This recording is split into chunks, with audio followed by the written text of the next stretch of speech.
क्या दुनिया को जय हो जैसी अमर धुन देने वाले और दो ऑस्कर जीत चुके संगीत के जादूगर ए.आर. रहमान के पास आज काम नहीं है? क्या उन्हें हिंदी फिल्मों में अवसर नहीं मिल रहा है? यह सवाल अचानक इसलिए उठने लगे हैं क्योंकि खुद ए.आर. रहमान के बयान ने पूरे फिल्म उद्योग में हलचल मचा दी है। मशहूर संगीतकार ए.आर. रहमान ने कहा है कि पिछले 8 सालों से उन्हें हिंदी सिनेमा में काम नहीं मिल रहा है और बॉलीवुड में सांप्रदायिकता बढ़ती जा रही है। यह बयान अपने आप में चौंकाने वाला है, लेकिन इससे भी बड़ा सवाल यह है कि लगभग 35 साल के लंबे कैरियर के बाद रहमान को अब धर्म और असहिष्णुता का मुद्दा क्यों याद आया? आखिर उन्होंने इस वक्त इंटॉलरेंस की धुन क्यों छेड़ी? दरअसल बीबीसी एशिया नेटवर्क को दिए एक इंटरव्यू में ए.आर. रहमान ने ऐसे कई बयान दिए जिनसे पूरी इंडस्ट्री में खलबली मच गई। भारतीय संगीत का वह नाम जिनकी धुनों पर पूरी दुनिया झूमती है, जिन्होंने भारत को वैश्विक मंच पर गौरवान्वित किया, उन्हीं रहमान ने यह कहा कि हिंदी फिल्मों में उन्हें बीते 8 वर्षों से अपेक्षाकृत कम काम दिया जा रहा है। इतना ही नहीं, रहमान ने यह भी आरोप लगाया कि हिंदी सिनेमा में सांप्रदायिक सोच ने जगह बना ली है। उन्होंने फिल्म छावा को समाज को बांटने वाली फिल्म बताया और कहा कि इस तरह की फिल्मों ने सामाजिक विभाजन का फायदा उठाया है। रहमान के इस बयान के बाद मामला केवल फिल्म और संगीत तक सीमित नहीं रहा, बल्कि एक धार्मिक और वैचारिक विवाद का रूप ले बैठा। अब सवाल यह उठता है कि क्या यह केवल एक कलाकार की व्यक्तिगत नाराजगी है या फिर इसके पीछे वाकई हिंदी सिनेमा की बदलती सोच और माहौल की कोई बड़ी सच्चाई छिपी है? आज के इस वीडियो में हम इसी मुद्दे पर चर्चा करेंगे, लेकिन उसे समझने से पहले जरा एक नजर डालना होगा रहमान के जीवन के सफर पर। 6 जनवरी 1967 को एक तमिल मुदलियार फैमिली में जन्मे ए.आर. रहमान का वास्तविक नाम दीपक राजागोपाला शेखर था। उनके पिता राजागोपाला कुलशेखरन या आर.के. शेखर मलयालम फिल्मों के जाने माने संगीतकार थे। दीपक शेखर की जिंदगी ठीक ठाक गुजर रही थी कि अचानक उनके पिता की जिंदगी में कैंसर ने ग्रहण लगा दिया। उनकी सारी कमाई इलाज में खर्च हो गई, लेकिन उन्हें बचाया नहीं जा सका। सन 2013 में रहमान की बहन रिहाना ने बिग सीबीएस को दिए एक इंटरव्यू में बताया था कि रहमान के विचारों पर उनके पिता की मौत का गहरा असर पड़ा था। रिहाना के मुताबिक, मेरे पिता बीमार पड़ गए और एक पीर साहब ने कहा कि वो दुआओं के जरिए मेरे पिता को ठीक कर देंगे, लेकिन मेरे पिता ने ऑपरेशन करवाने का फैसला किया। हालांकि पीर साहब ने हमें ऐसा न करने के लिए कहा था। रिहाना ने बिग सीबीएस प्राइम के शो इंडियाज प्राइम आइकन पर अपनी यादें साझा की थी, जहां रहमान इस खिताब के लिए प्रतिस्पर्धा कर रहे थे। रिहाना ने आगे बताया, पीर साहब ने हमें यहां तक कहा था कि अगर मेरे पिता का ऑपरेशन किया गया तो वो शायद जीवित न बचे। मेरे पिता ने फिर भी ऑपरेशन करवाया और अंततः उनका निधन हो गया। इस घटना का मेरे भाई पर बहुत बड़ा प्रभाव पड़ा था। अपने पिता के चले जाने के बाद नन्हे दीपक ने अपने परिवार की जिम्मेदारी उठाने का फैसला किया। हालांकि दीपक शेखर का करियर परवान चढ़ रहा था और उसने कई विज्ञापन फिल्म भी बनाए, लेकिन अचानक छोटी बहन की बीमारी ने पूरे परिवार को झकझोर दिया। यह बात है सन 1984 के आसपास की। ऐसे वक्त में उन्होंने मंदिर मस्जिद से लेकर ज्योतिषी, मौलवी और दरगाहों तक खूब चक्कर लगाए।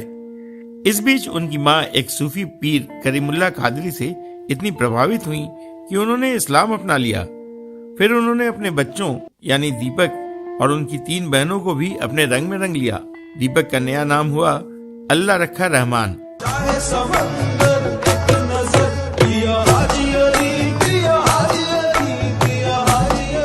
कहते हैं रहमान की निजी जिंदगी कई आध्यात्मिक रहस्यों और चमत्कारों से घिरी रही है।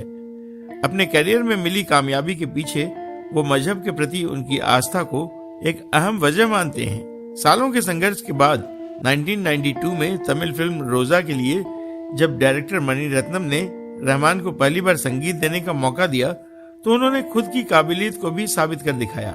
कादल रोजा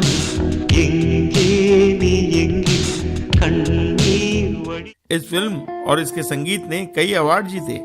उस साल का बेस्ट संगीतकार का नेशनल अवार्ड ए.आर. रहमान को ही मिला। कुछ ही दिनों में इस फिल्म का हिंदी वर्जन भी आया, जिसने बॉलीवुड में तहलका मचा दिया। रोजा जाने मन तू ही मेरा दिल तुझ बिन उसी साल उन्हें संतोष शिवन की मलयालम फिल्म योद्धा भी मिली थी, जो साउथ में खूब लोकप्रिय हुई। रहमान की डिमांड अचानक बढ़ गई और उन्हें 1993 और 94 में करीब 1.5 दर्जन दक्षिण भारतीय फिल्में मिली, जिनमें जेंटलमैन, मणिरत्नम की थिरुदा थिरुडा और पवित्रा आदि शामिल थीं। वर्ष 1994 में मणिरत्नम ने अपनी एक और तमिल फिल्म बॉम्बे में रहमान का संगीत लिया।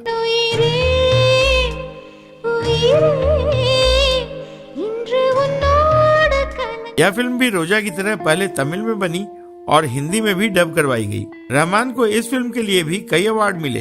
कहना ही क्या, ये नैनिक अनजान सी जो मिले। इस बीच हिंदी फिल्मों के जाने माने डायरेक्टर राम गोपाल वर्मा ने अपनी फिल्म रंगीला के लिए ए.आर. रहमान को अप्रोच किया।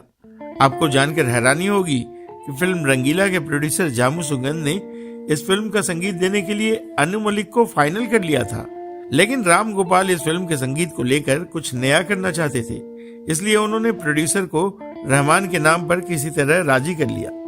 रहमान को खुद पर और राम गोपाल वर्मा पर पूरा भरोसा था। उन्हें यकीन था कि साउथ में उनके संगीत का डंका बजने के बाद अब पूरे देश में उनका म्यूजिक धूम मचाने वाला है। फिल्म के 7 गानों में रहमान ने अपने संगीत से जान फूंक दी।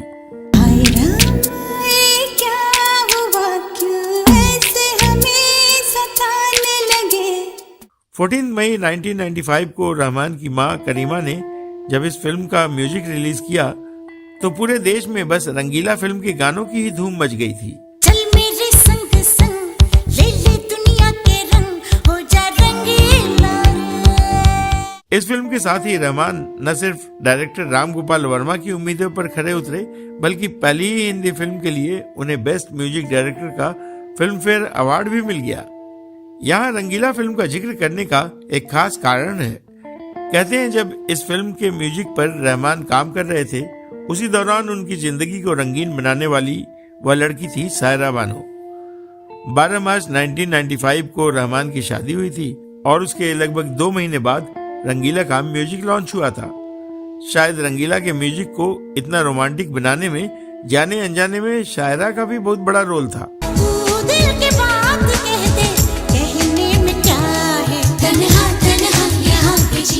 सायरा रहमान की जिंदगी में कैसे आईं और दोनों किन शर्तों पर एक दूसरे से शादी के लिए राजी हुए थे, अब इसकी सिलसिलेवार कहानी भी जान लेते हैं। एक बार सिमी गेरवाल के शो रेंडेवू में रहमान ने बताया था कि वो बहुत शर्मीले थे और कभी लड़कियों से ज्यादा बात नहीं करते थे। रहमान ने बताया था कि उन्होंने परंपरा के कारण नहीं बल्कि अपने व्यस्त कैरियर के कारण अरेंज मैरिज का विकल्प चुना। रहमान ने सायरा को शुरू में ही बता दिया था कि वह किस तरह का जीवन जीने जा रही हैं। यह पहले से ही एक समझौता था। चले, जहाँ चले, नैनो तले, धुआं चले, धुआं चले। खैर 12 मार्च 1995 को दोनों ने निकाह कर लिया। क्या करूं, कैसे कहूं, रात कब कैसे ढले। शादी के बाद रहमान का कैरियर नई ऊंचाइयां छूने लगा। साउथ के अलावा हिंदी फिल्मों में भी उनकी जबरदस्त डिमांड थी। 1992 में रोजा फिल्म के बाद साल 2001 तक यानी पूरे 9 साल लगातार रहमान को साउथ के बेस्ट म्यूजिक डायरेक्टर का फिल्म फेयर अवार्ड मिलता रहा, जो कि एक रिकॉर्ड भी है।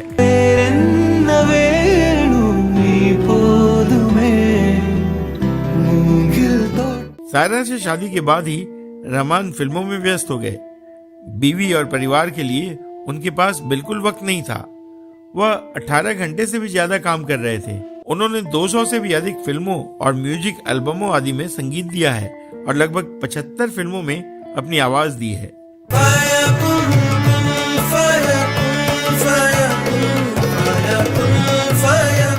वो गाने भी लिखते हैं और अपने म्यूजिक एल्बमों में अभिनय भी करते हैं।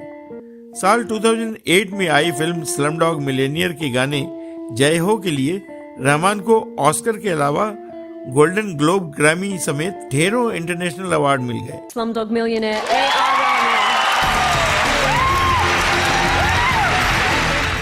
देखा जाए तो रहमान हिंदी फिल्मों में काम करने के प्रति हमेशा लालायित रहते हैं, लेकिन उन्हें हिंदी भाषा से बिल्कुल लगाव नहीं है। वो किसी भी इंटरव्यू या स्टेज कार्यक्रम में तमिल या अंग्रेजी ही बोलते हैं और शायद ही किसी पब्लिक अपीयरेंस में उन्हें हिंदी बोलते हुए सुना गया होगा। यहाँ तक कि अपनी हिंदी फिल्मों के प्रमोशंस पर भी वो उत्तर भारतीय ऑडियंस से अंग्रेजी में ही बात करते रहे हैं। हाल ही में कपिल शर्मा के शो में वो अपने प्रचार में आए तो पूरे कार्यक्रम में एक भी शब्द हिंदी में नहीं बोला। कोई एक बंदा कभी आपको मिला हो 3-4 साल पहले जिसको आपने कभी बोला हो कि तुमको गवाऊंगा? I am waiting for the right project. सन 1995 में फिल्म फेयर ने रहमान को संगीतकार आर.डी. बर्मन के नाम पर एक खास अवार्ड दिया था जो आशा भोसले ने सौंपा था। तब स्टेज पर अनुरोध के बावजूद रहमान ने यह कहते हुए गाने से मना कर दिया था कि वो हिंदी में नहीं गाते। So won't you please hum a few bars or sing a few bars of a song for us? Yeah. Next time, please. I'll sing in Hindi. He's getting away. Media reports के मुताबिक रहमान की कुल संपत्ति करीब 1500 करोड़ से भी ज्यादा की है। इंडस्ट्री के सूत्रों का कहना है कि रहमान एक फिल्म में म्यूजिक देने का लगभग 10 करोड़ रुपया चार्ज करते हैं। इसी तरह एक लाइव कंसर्ट में गाने के लिए वो 3 से 5 करोड़ रुपए चार्ज करते हैं। देश के बड़े शहरों में उनके आलीशान बंगले हैं और इसमें लॉस एंजल्स में एक लग्जरी अपार्टमेंट भी शामिल है। चर्चा तो यहाँ तक है कि रहमान अब दुबई या किसी ऐसे देश में सेटल होने की प्लानिंग कर रहे हैं जहां उनकी विचारधारा के साथ साथ टैक्स रिलीफ भी मिले।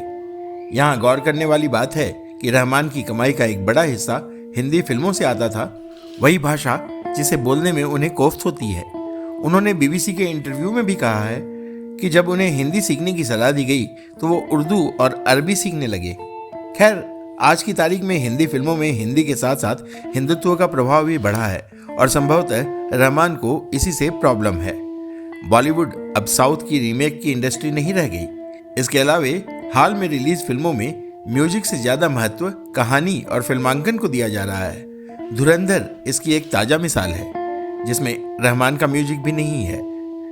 आज लोग गाना नहीं पूरा कंटेंट देखते हैं। आज मार्केट में सिर्फ ए.आर. रहमान नहीं है, आज सैकड़ों सिंगर हैं, म्यूजिक डायरेक्टर हैं, इंडिपेंडेंट आर्टिस्ट हैं जो कम बजट में भी लोगों के दिलों तक पहुंच रहे हैं। यह कंपटीशन का दौर है, लेकिन इस कंपटीशन में उतरने की जगह अगर कोई यह कहे कि काम इसलिए नहीं मिल रहा क्योंकि पावर बिना टैलेंट वाले लोगों के हाथों में आ गई है तो इसे फ्रस्ट्रेशन ही कहा जा सकता है।